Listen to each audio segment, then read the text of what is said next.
Businesses pack trailers and residents pack their cars as full as they can inside and out after they hear they'll have to evacuate the Miami Towers in 24 hours. I'm Zach Dodge with the story. And how one local school district is using its federal COVID-19 relief funds. The 4 states' most watched news starts now. Residents and businesses in the Miami Towers in Miami, Oklahoma have until noon tomorrow to move. This is KOAM News at 10. The city enacted a state of disaster emergency declaration after a survey of the building structure found it unsafe. KOAM's Zach Dodge has details. With a few boxes in tow, Miami resident Risa Harvell goes to her apartment without knowing when she'll be back. This is ridiculous. Harvell and around 40 other residents at the Miami Towers knew they'd have to move for an upcoming renovation project, but they thought they'd have more time. We found out about 4 hours ago that we're having to move in a day. It really kind of upset me. You did hear that right. Residents were told they had 24 hours to get what they could and vacate the property. The city has been working on renovating the building, which is owned by the Miami Housing Authority, but an engineering report Wednesday morning gave everyone concern. It says the structure is not inhabitable because of structural damage. We are concerned for the residents' safety. So residents started grabbing what they could. Told me to move everything in the car as I can. And filling vehicles inside and out, getting ready to go to their new temporary homes. To have to pack up and move. I have no family here in town. They're all out in town. And I can't hardly do all this stuff by myself. That was a concern for many elderly and disabled who had to call on friends and family to help them at the last minute. The Housing Authority says they have people available to help residents move and say they have found somewhere for everyone to go. They're putting us up in a hotel for right now. Once the renovations to the building are complete, residents will be able to move back in. But there's no way to know right now how long until that happens. It's frustrating.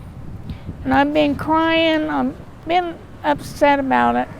I just try not to think about it. We didn't want to displace anybody, and it's absolutely a life safety issue, and because of the engineer's report, we felt it was something we had to do. In Miami, Zach Dodge, KOAM News.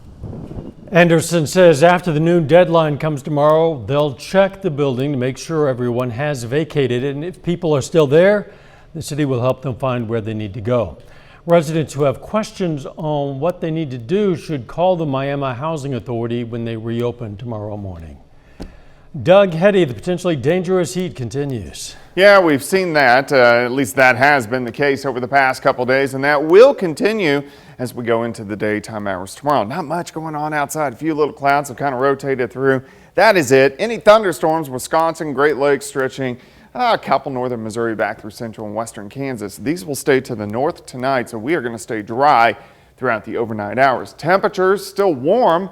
Most of us are sitting upper 70s, lower 80s, so a very warm, mild night once again. Heat indices still feels like 83, 84 degrees across the region. We'll drop back to about 77 later on tonight, 86 by 10, 91 by noon, all the way up to 96 once again for us tomorrow afternoon.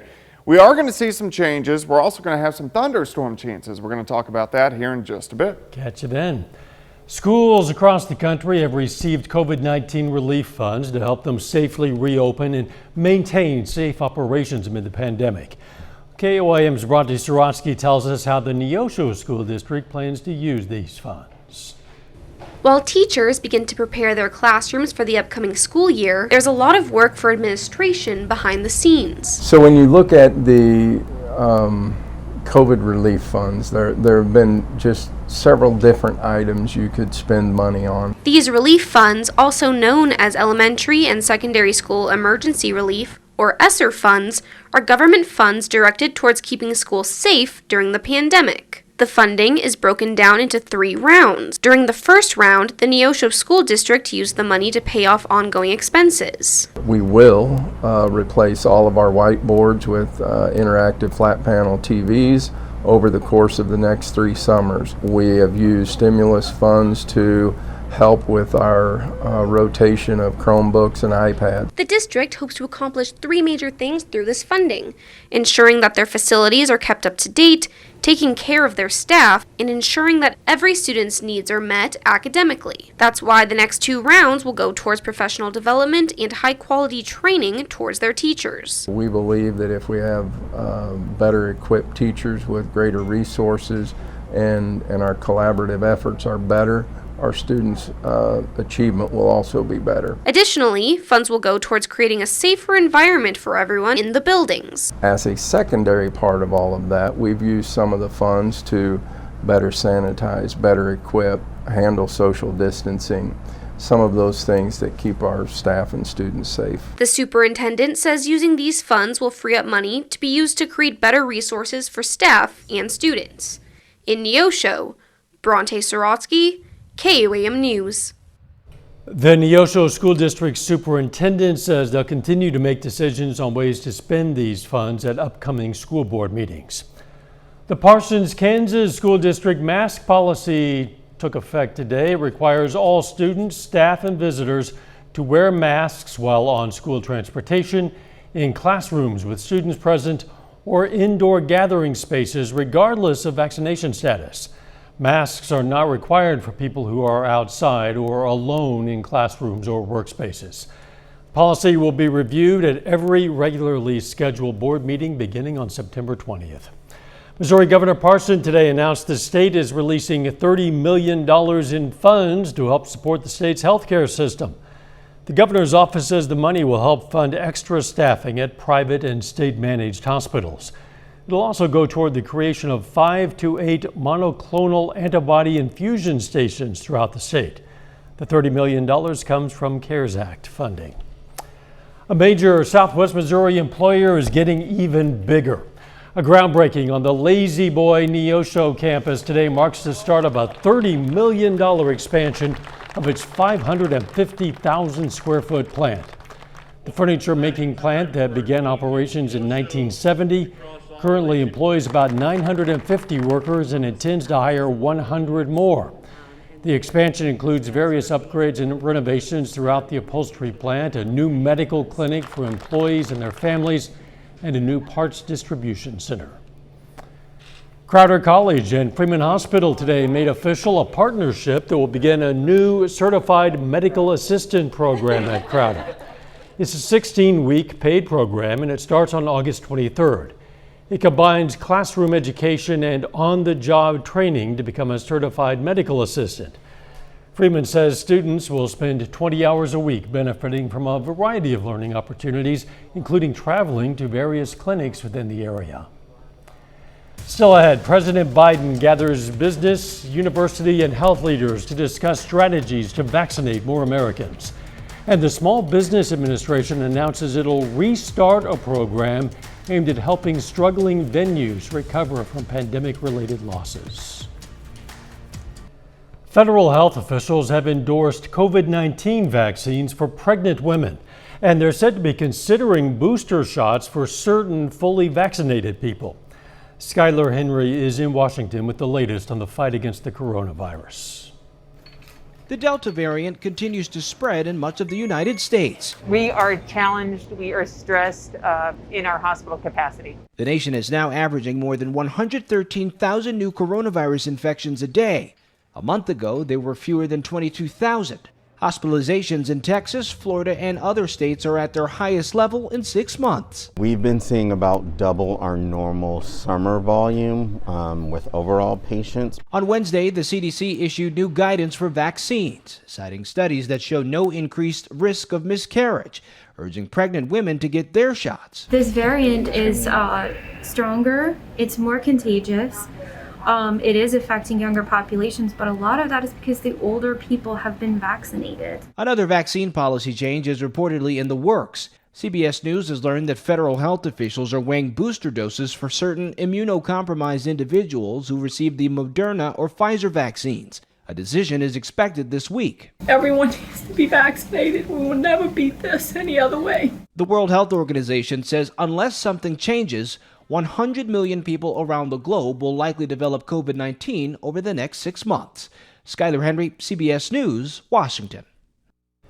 To date, the coronavirus has claimed at least 4.3 million lives worldwide. It's more than 618,000 people just in the U.S. The Small Business Administration today said that later in August, it'll reopen the Shuttered Venue Operators Grant, or SVOG. The program was set up as part of a larger plan to help entities hardest hit by the pandemic, and it will close to new applicants on August 20th. However, it will reopen to previous applicants for supplemental grants for 50% of their original award amounts. There will be a cap of $10 million per applicant. The reopening also gives venues a second chance to prove eligibility and reverse a prior decision. There's a bipartisan bill on the table in the Senate that takes aim at the App Store dominance of tech giants like Apple and Google. The proposal would ban certain contractual obligations that app developers say they have to accept from major app stores in order to reach consumers. For example, Apple wouldn't be able to require apps to use its proprietary payment channels to process the sale of digital goods and services. Under the legislation, Apple could also be made to allow third-party app stores to run on the iPhone. Proponents of the bill say it would make the digital marketplace more free and fair for small companies.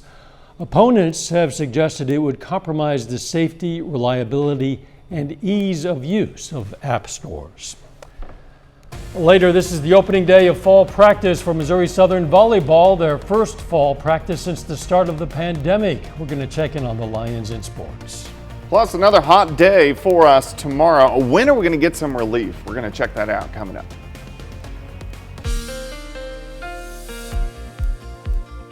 Well, of course, it was hot. It was humid once again for us today. Temperatures struggling to really stay in the reasonable zone as we've been into the mid to upper 90s, at least now over the past 2 or 3 days. The humidity has really come up as well. You can see the first week of August, not bad.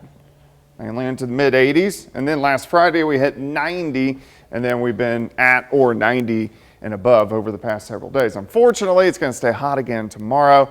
But we are going to see a little bit of relief, a little bit, by the time we head into the weekend. All right, this is Indigo Sky Casino and Resort. Of course, Indigo looking pretty good. We have mostly sunny skies today. Those cirrus clouds out there, of course, time-lapsing throughout the day. You can see the trees blowing as it was kind of windy. It's going to stay kind of windy over the next couple days. Temps right now, they're still warm. It's 82 Iola, 83 in Chanute, 80 in Veneta, 83 in Anderson, 78 in Carthage. I think most of us will drop back to about 76, 77.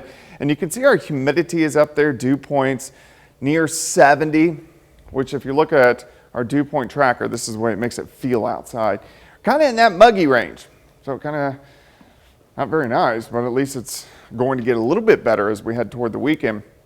In fact, we still have a heat index. It makes it feel like it's into lower 80s right now. Looks good. 7th and range line currently outside. It's warm, 79, south winds at about 5 to 10. Those winds will pick up once again for us tomorrow. Relative humidity is at 72%. Heat advisories in effect on Thursday, like they should be, as our temperatures are going to be very similar to what we did see today. Just a few little random clouds are kind of sneaking through, but any thunderstorms staying well to our north across the Great Lakes, kind of stretching back into central and western parts of Kansas. None of those are going to work in tonight, but that's due to this cold front. You can see the wind shift line. As that wind shift line gets closer to us, our chances for rain are going to go up, plus we're going to cool off a little bit by the time we head into Friday and also on Saturday. But out to the west, nothing going on. No big storm systems heading in our direction. Let's go through time for us tonight, mid to upper 70s. We warm up quickly by noon, near 90. I think most of us by the afternoon will be in the mid to upper 90s. Very similar to what we have seen over the past couple days. We'll start at 77, 91 by noon, high temp of 96. Kind of windy again, very similar to today. The southerly winds at about 10 to 20. Look at the scattered thunderstorms tomorrow evening, mainly to our north. These will kind of blow up and then try to work in tomorrow evening and tomorrow night. They're going to have a hard time getting south of I-44, but we are going to have scattered thunderstorms if you live along and north of Interstate 44 tomorrow night into Friday morning. Then by Friday afternoon, any thunderstorms, they're going to blow up mainly along and south of Interstate 44. So our northern counties tomorrow night, southern counties by the time we head into Friday afternoon. But our heat indices are still going to be up there. The way it's actually going to feel to your skin, still it's going to feel like about 105 to 107 during the daytime hours for us tomorrow. So an alert day, 96, 94 Friday, a little better on Saturday, at least psychologically, 87. And then we kind of hang out near 90 through the middle of next week. So it's going to stay hot. It's just going to be a more bearable hot compared to what we have seen. Boy, I hope we get those showers while we have the chance. Yeah, we need them. Saturday. We've kind of dried out. Sure. Thanks, Doc. Coming up in sports, a new era begins for Seneca High School football. Plus, Missouri Southern Volleyball hits the court for their first day of practice. We're going to have the team's thoughts on the upcoming season next.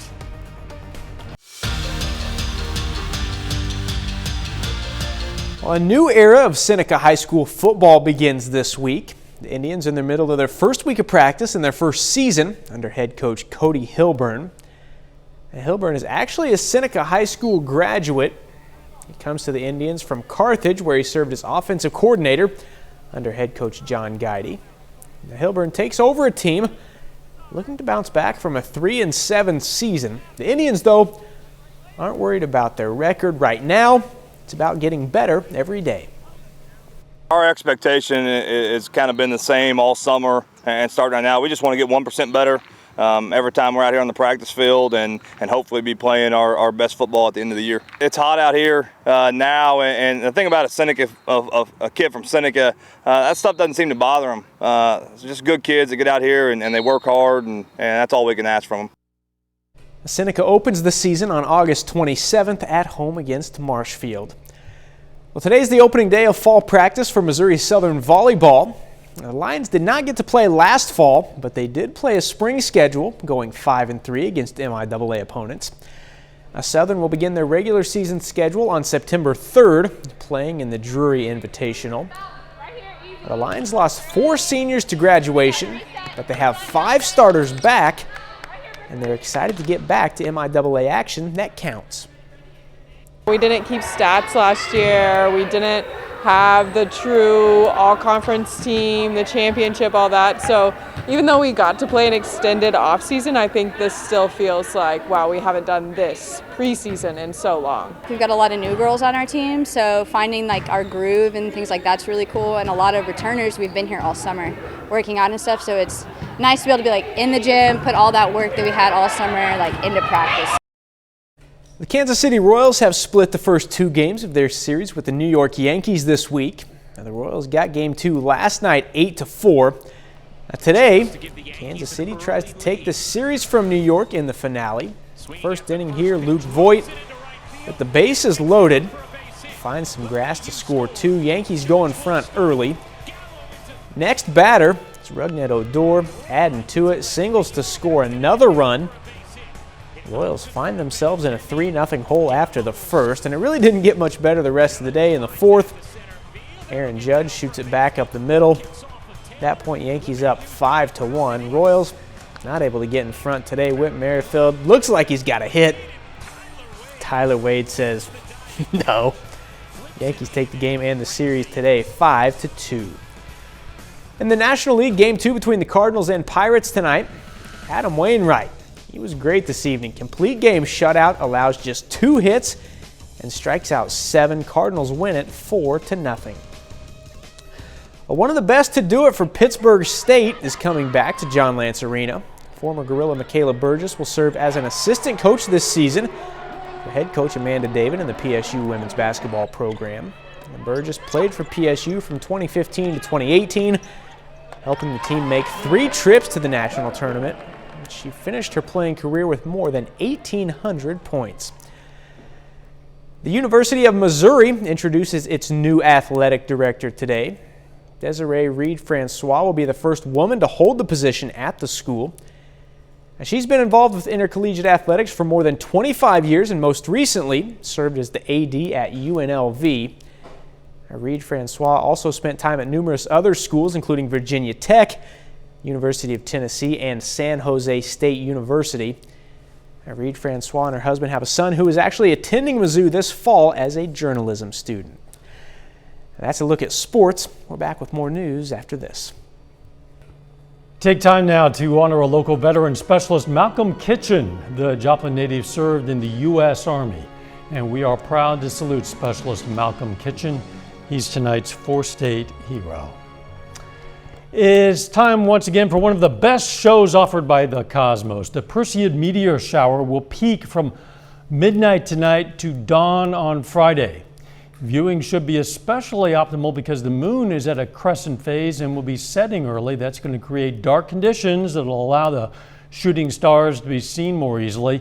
Stargazers in the northern hemisphere should be able to see up to 40 meteors per hour. Of course, it all depends on light pollution in your area. The further you are from a city, the more likely you are to see fragments from comets, swift tuttle, blaze across the night sky, and all that. It's dependent partly, of course, on whether we have cloud cover. So what say you, Doug? Will we be able to see meteors tonight? Yeah, it looks pretty good. Pretty much clear skies for us tonight. So that's good news. Tomorrow night, different story, as we're going to have scattered showers and thunderstorms around. 96 tomorrow, so another alert day. Heat index about 105, 94 on Friday, and then just a lower grade of hot all the way through next week. Final sports notes. Missouri Southern Volleyball has a pair of local girls on the team, Abby Casper from Pittsburgh High School, Jillian Kennedy from Carl Junction. I actually asked Coach Mater about both of them today. You can check that out on our Facebook page. Very good. Hey, quick congratulations to retired Joplin High School counselor Sue Day. She received Life Changer of the Year award today. Also gets $10,000 cash prize that she'll share with the Joplin School District. Quite an honor. Don't forget our morning show, and let's make it a great tomorrow.